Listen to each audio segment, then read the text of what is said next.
Welcome back. Well, Australia's legendary economics reporter Robert Gottliebsen writes that former Prime Minister Paul Keating is white hot with anger over the super tax and plans to tax unrealised capital gains. He writes that it goes against our highly prized superannuation scheme that Keating established. And Gottliebsen reports that in due course, the former Prime Minister and Treasurer will go public with a withering blast against Chalmers, more intense than any ever directed to a cabinet minister. And I'm pleased to say Robert joins me now. Robert, good to see you. Look, you have written amazing columns on this topic, and you're saying that you're concerned that there is this campaign building against the Albanese government. The issue is that they have the numbers in the Senate to get this through. So do you think that the Prime Minister and Treasurer will reconsider their position? I don't know. They obviously should do that, but when politicians are locked into a situation that's stupid and they've got it wrong, they find it very, very difficult to change. I can't forecast that. All I can say is that the damage they're going to do to the economy and the damage they'll particularly do to our capital raising ability it will be severe. Now, as I just read there, you're reporting that both Paul Keating and Bill Kelty are concerned about this legislation. What are their main concerns? Well, you have to understand what Paul Keating was trying to do with superannuation, and that was to have a retirement savings pool of great magnitude, but where all people of different levels of wealth and income participated in this exercise.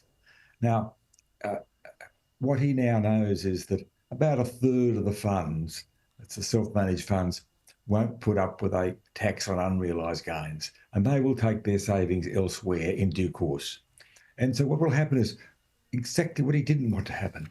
That is a superannuation movement that's dominated by the lower income and middle income people instead of the whole society. And as I understand it, he equates it with Medicare. Everyone uses Medicare. Some people get bulk billed, some get a little bit of rebate, others get more rebate. But everyone's in it. And that's his vision of superannuation. And that's what Chalmers appears to go, well, he's going to destroy it if he keeps going.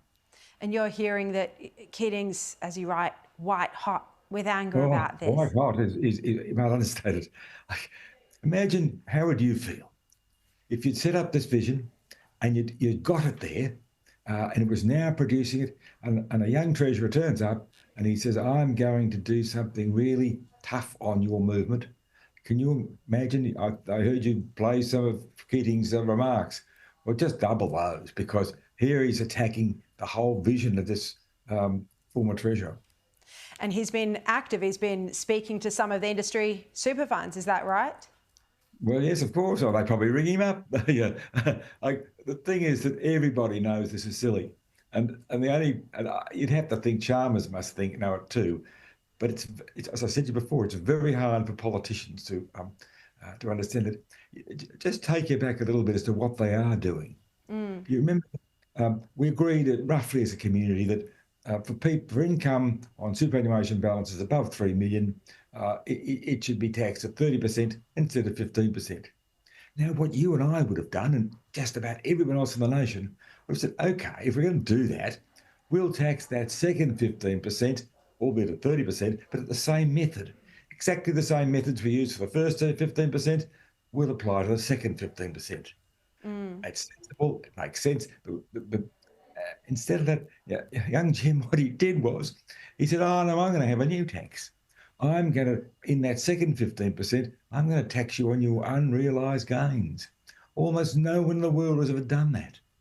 And he then said to Treasury, look, estimate how much I'll get. And Treasury gave him that estimate. But of course, they didn't account the fact that a whole lot of people are going to leave superannuation. In fact, the estimates will be wrong over 2 or 3 years.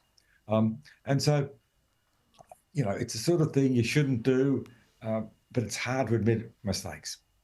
Yeah, and now as you're reporting that this could be an unprecedented campaign against the Albanese government that's united, you write this, it's united parts of industry, superannuation, the union movement and the business community, a combination without precedent. And if the likes of Paul Keating and Bill Kelty as well get involved, then perhaps the government will be forced to reconsider this, because this will be an argument against it.